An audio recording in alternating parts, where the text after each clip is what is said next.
So I hope everybody had a great weekend.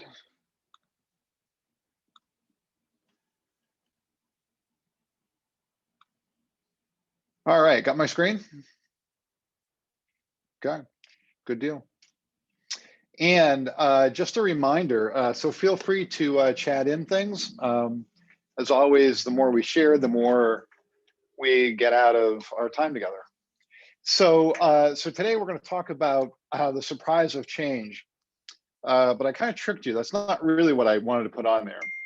What I really wanted to put on there was the creep of change. Now, if I put the creep of change in there, you guys are like, what's he talking about?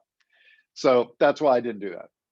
But I want to get you familiar with this concept, though, the creep of change. And this is really all about how change kind of creeps up on us, and then all of a sudden, right, the outcome is a surprise. All of a sudden, change events are on us, and it's like, hey, wait a minute, where'd that come from?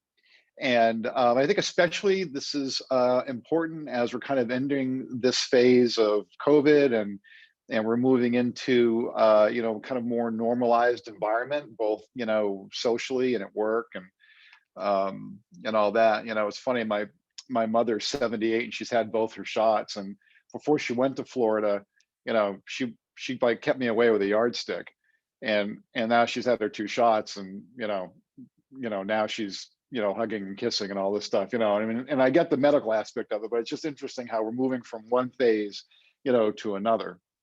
But this creep of change is a constant theme really in all of our lives.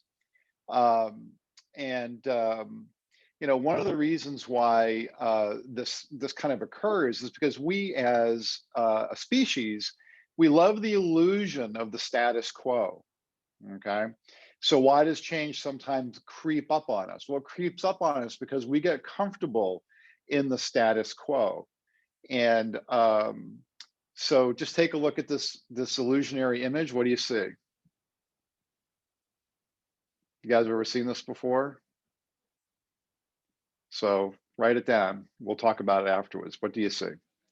Right. So the status quo, or the condition of the status quo, or everything being stasis, really is illusionary.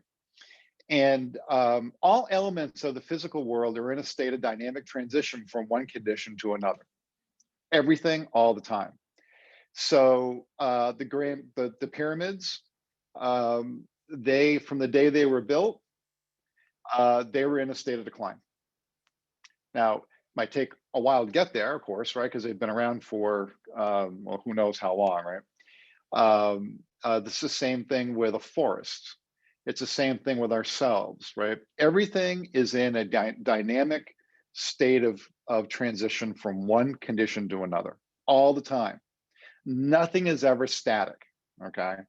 This desk right here that I've got my hands on feels solid. Someday it will decay, all right? So everything is always in a state of change. I think that's what happens when we get comfortable with the status quo. What we forget is that everything is moving and everything is changing. And because we feel safe in the status quo, we miss all the signs around us that we're kind of hurtling to a new condition. So it's happening all the time. So, our relationships, things, I mean, I think about how long ago I started in the industry. I think about all the different changes. I mean, we had MLS books instead of computers, right? And we had those for years. No one could have ever thought that would go away. And then all of a sudden one day they just went away. But what we missed in between all that was the march of technology, right? Computers, the internet, all those types of things. And so we get kind of lulled into this sense of complacency with change, right? Like we miss it. And so because the human mind likes the status quo because the status quo is safe, right? Well, allegedly safe, all right? And but if we're not always working with our peripheral vision, okay, and kind of looking around, then we kind of miss the signs that things are changing around us. So I think if we understand that everything is always in a state of, everything is always in a dynamic state of transitioning from one space to another, then it's easier for us to be open, right, to what other changes and what other opportunities might be coming. And change is like a predator. It's stealthy. It creeps up on you when you're not paying attention, right? And if you think about, right, you think about what happens in the animal kingdom, right? Well, if you're the antelope or the deer and you're not paying attention, and a pack of wolves are on you before you know it, right? And that deer in its state, right, it thinks it's perfectly fine. It's chomping on its berries or grass or whatever it's chomping on, until all of a sudden, okay, there's a change in the environment and the predator has stealthily creeped up on them, and then they're in a state of dynamic change.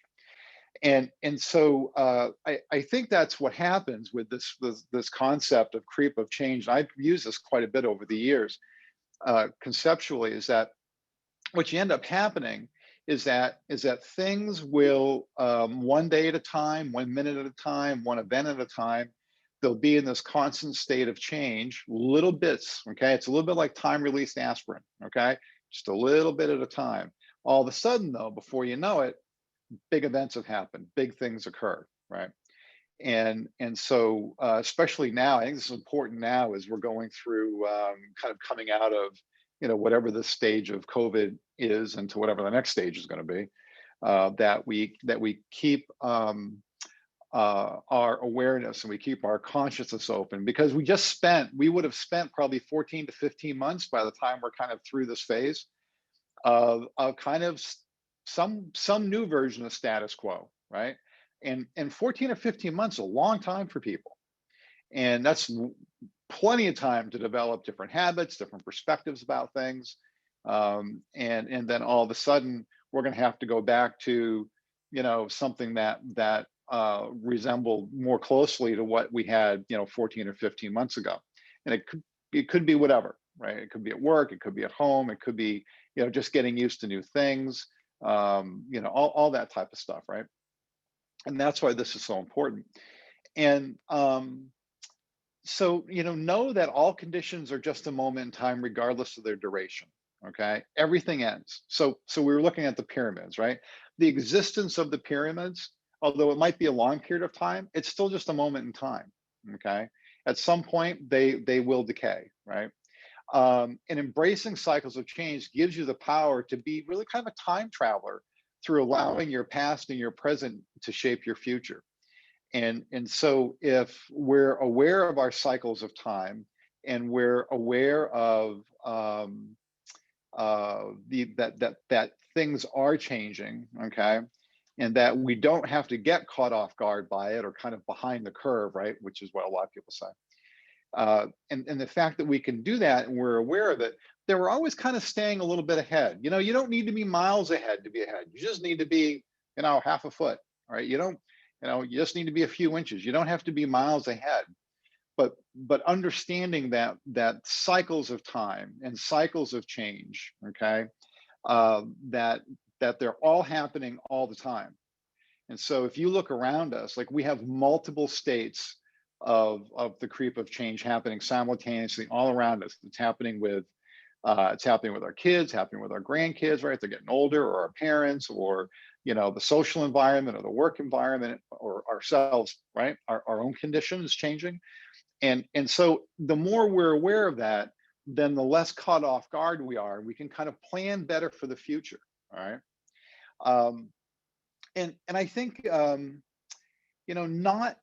not knowing this and ignoring it, leaves you more likely to meet a fate than to meet your destiny. Meeting a fate is when something happens to you, right? But a destiny is different. A destiny is something of your choosing, something you've collaborated with. You've collaborated with the future for a destiny, all right? Fate, not so much, okay? Fate, you're a little bit of a victim there. And I think that's what happens when we're not aware of the change that's going on around us. And um, and not judging it, right? We don't want to judge it, because once we judge it, we dismiss it, all right? It's a matter of just embracing it and understanding it. And then from there, we can kind of sort out, well, what's this mean to me? How do I work my way through it? But the ability to understand where you are today and understand where you are in a change cycle really allows you to have that time traveler status. You can actually influence the outcome in the future, okay? That's destiny versus letting it happen to you, okay? That's fate. And so, like I said at the beginning, I think the whole concept of the creep of change, how change kind of creeps up on us a little bit at a time, and all of a sudden, before we know it, we feel like there's huge change. But along the way, there have been, you know, multiple markers that have told you, hey, look, you know, you need to be paying attention to this, right? So that's what I wanted to leave everybody with today. Yeah, Catherine's a vase and two faces on the illusion. Let's go back to that real quick. It's funny what the eye sees. There's a whole bunch of these around too. This is kind of an old one. So it's either what you see is either a chalice or you see two faces. So a vase, chalice, same thing, right? It's interesting. It's always interesting though what the eye sees, right? What the mind sees. Actually, the eyes don't see. It's the mind that sees. So, any other comments for today? Yeah, I like this. I like this concept. I think it's helpful. You know, that it kind of raises our awareness to what's going on around us, and the fact that everything, every single thing is in a constant state of change. Everything.